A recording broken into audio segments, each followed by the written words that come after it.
It's November and it's time to do the final soap of the month.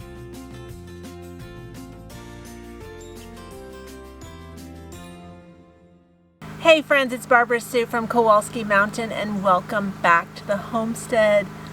I cannot believe that a year has already gone by and I have already made 11 of the 12 soap of the month gifts, and I'm super excited to be doing the final one today.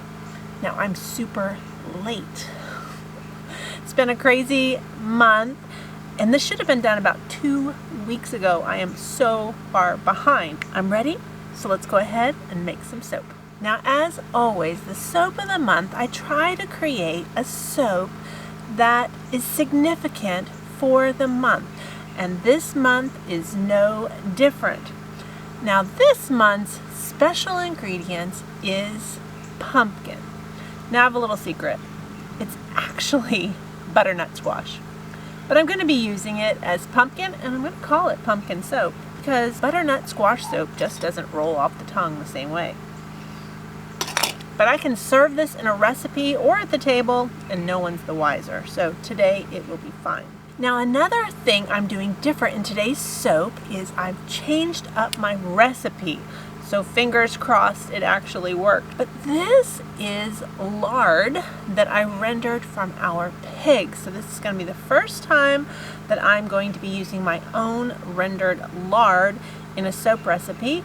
And I'm pretty excited to try it. Now, if you're new to soap making, soap is made using sodium hydroxide. And sodium hydroxide is a dangerous chemical, which is why I'm wearing a long sleeve shirt. And while it's cool today, I even do it in the summer. And that's to protect my skin. Now, I'm also going to be wearing goggles and, of course, gloves, so that I don't have any opportunities to burn myself. Now, lye can be very intimidating when you're starting your soap making journey, and I want to tell you that it's really not scary at all. Now, I do have some lye safety videos down in the description box to get you started, and I highly encourage you to check them out so that you can make soap safely and confidently when you're working with lye. Now, I've already measured everything else. I just need to measure the lye. Now we're going to use our goggles, and from here on out we're going to be wearing our safety equipment. Now I need 135 grams of lye.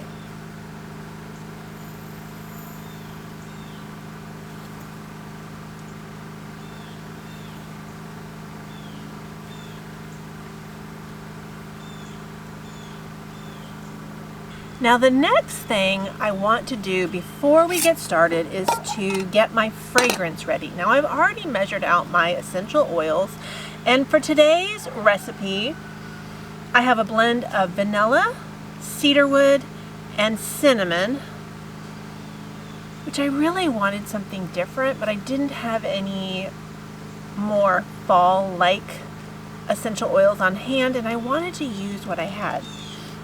So this is what we're doing. Now I'm going to go ahead and put in some kale and clay, and this acts as an anchor for the essential oils. So it gives the essential oils something to hold on to in the recipe so they don't dissipate so quickly.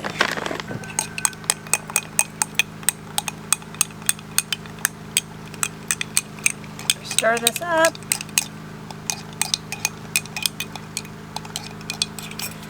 And I'm going to set that to the side. Now the other special ingredient in today's soap is cinnamon. So I want to make a pumpkin cinnamon swirl soap, and I'm using real cinnamon in my soap. Now today, while we're using the pumpkin or the squash, we do have to water discount our soap recipe. And what that means is the pumpkin is very high in water content. So if I were to add the regular amount of water to my recipe and the pumpkin, it would be too liquidy. So I have water discounted my recipe, meaning I have 75 grams of pumpkin, which was a 1/4 cup, and I have reduced the water in the soap by 75 grams, and that should equal out. All right, let's get started. So I've already got my water measured out, and I'm going to go ahead and dump in my lye.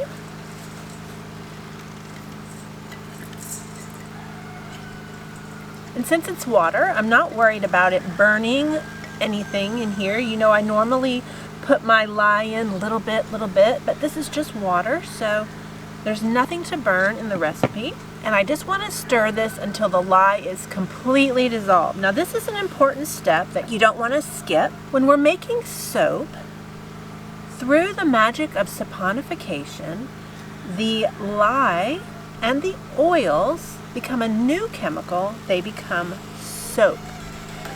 And if the lye is properly dissolved in the soap, there's no longer any lye in it because it's been completely transformed by saponification.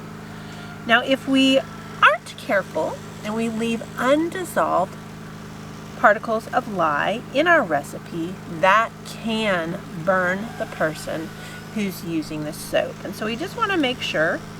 Now this is a little bit easier with water because I can see inside of it. Now this is heating up. That chemical reaction does create heat, and this can heat up to 200 degrees. So let's just see what it is. We're right there, 199.2. Now my oils are at about 127 degrees, and I want everything to come down in temperature a little bit. Now it's a nice cool day today, so hopefully that's going to work in my favor and bring those temperatures down. Now another thing that I'm going to put on my soap is I dehydrated some of the seeds from the butternut squash, and I'm going to sprinkle those on top just to give it a little bit of character for the aesthetic of it being a pumpkin-based soap. Now you may be able to hear the hum of the generator today. We've had 2 cloudy days, and so our batteries are low, and so we do have the generator on today. But this has been the first day this week that it hasn't been raining or super windy that I could even make soap. It was so windy earlier this week, you never would have been able to hear me. Now my temperatures have finally come down.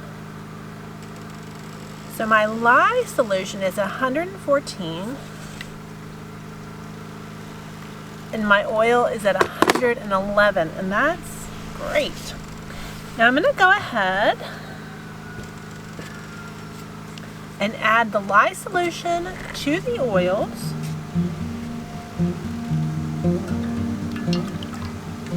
And this is where the magic of saponification is going to take place.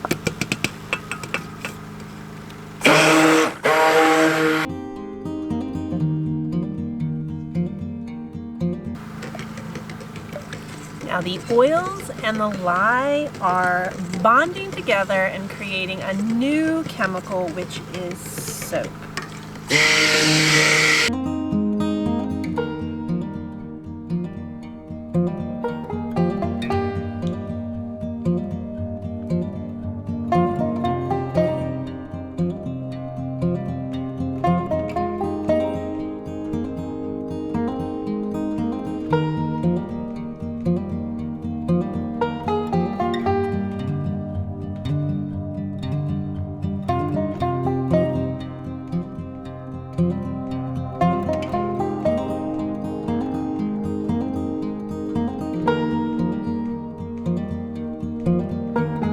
Now today I'm going to mix my soap to a light trace because I have quite a few steps to do, and I want to keep the soap from solidifying too quickly.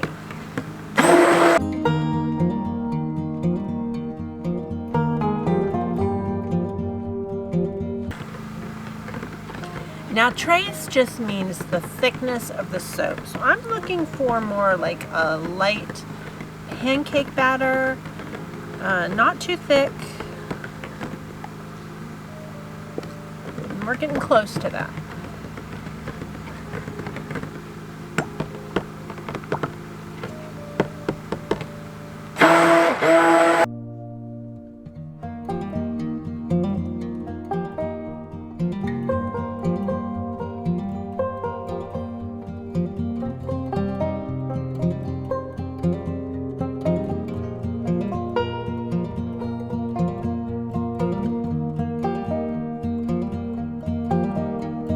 Now I'm going to go ahead and add in my pumpkin.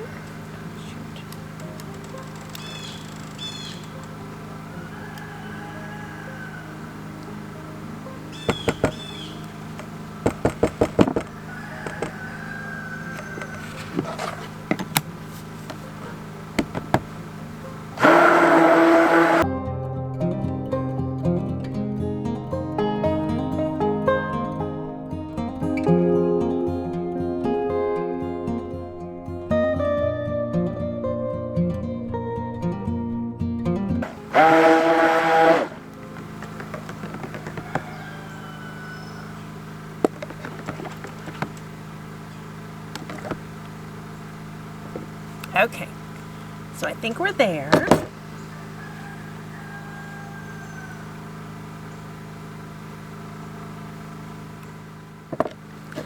Now I'm going to pour just a little bit .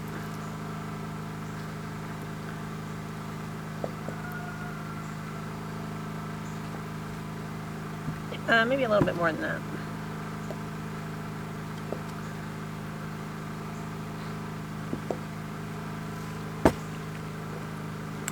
And now I'm going to add the cinnamon.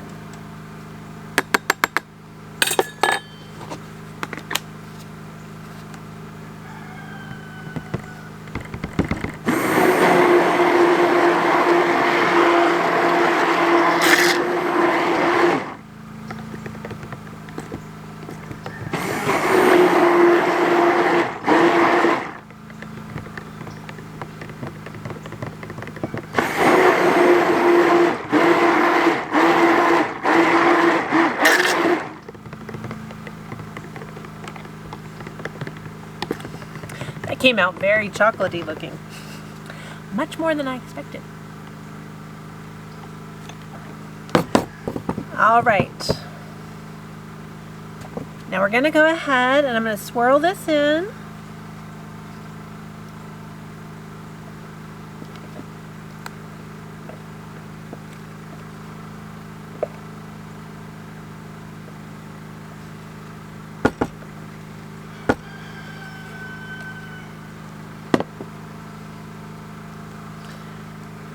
This strangely looks like cocoa mint. That's fine.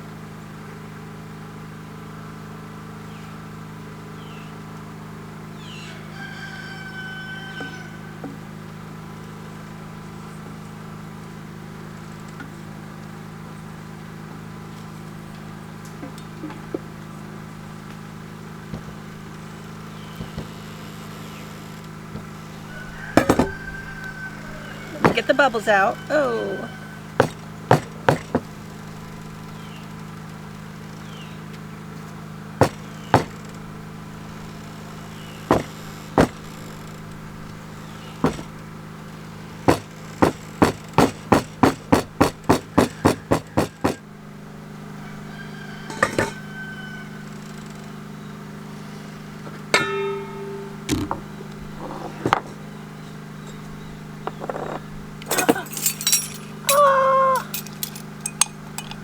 I didn't add the fragrance.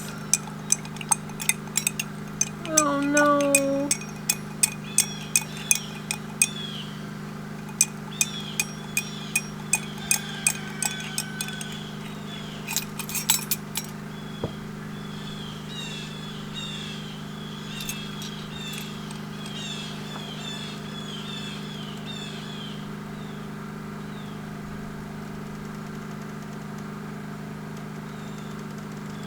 I forgot to add it.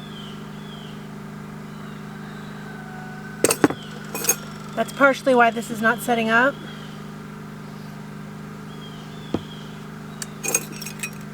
If I add it now, I'm going to lose all my swirling. I can't decide what to do.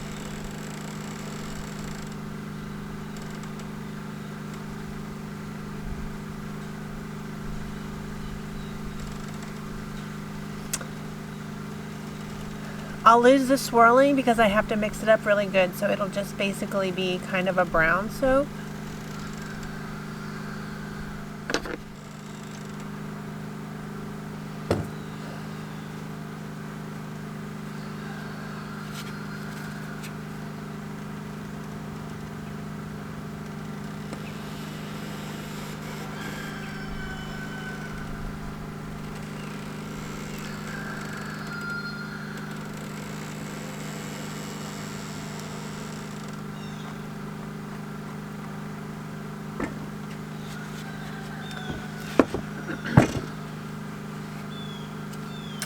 I think what I'll do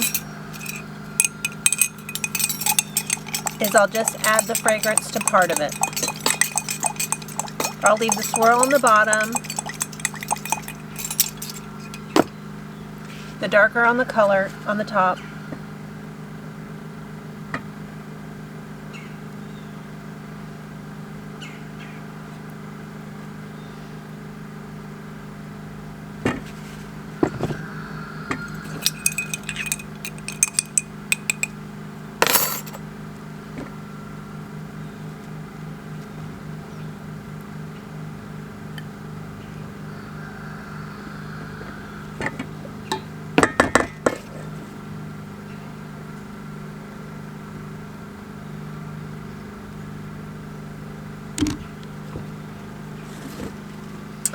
I am so disappointed, my last one.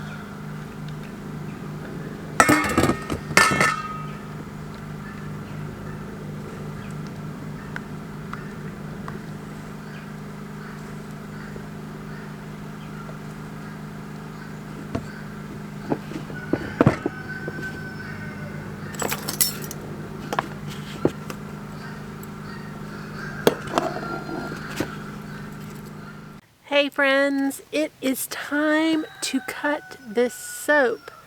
Now it's been a few days since I made this. It smells really good, but let's see how it came out.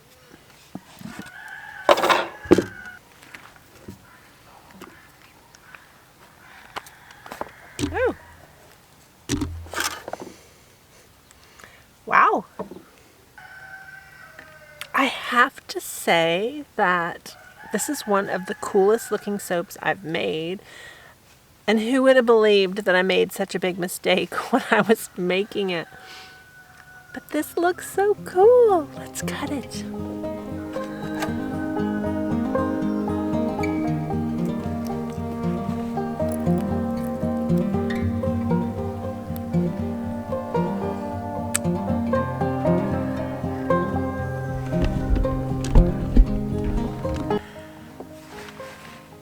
This looks so cool.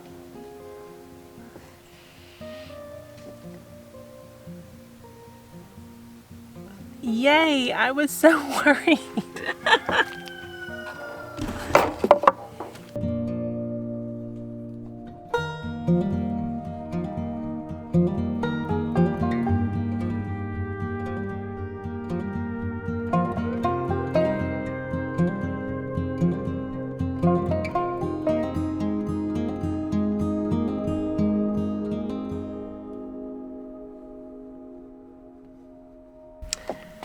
Well, that just goes to show you that even when you make a mistake when you're doing soap, that all is not lost.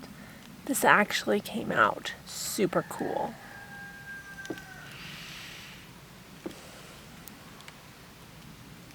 I am thrilled with the way this came out.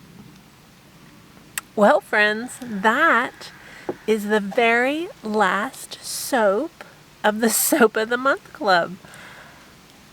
I have to tell you, I had so much fun doing this project. I hope that the members of my family that received the soap loved the soap. I tried so hard to make unique soaps that were unique to the month that they represented.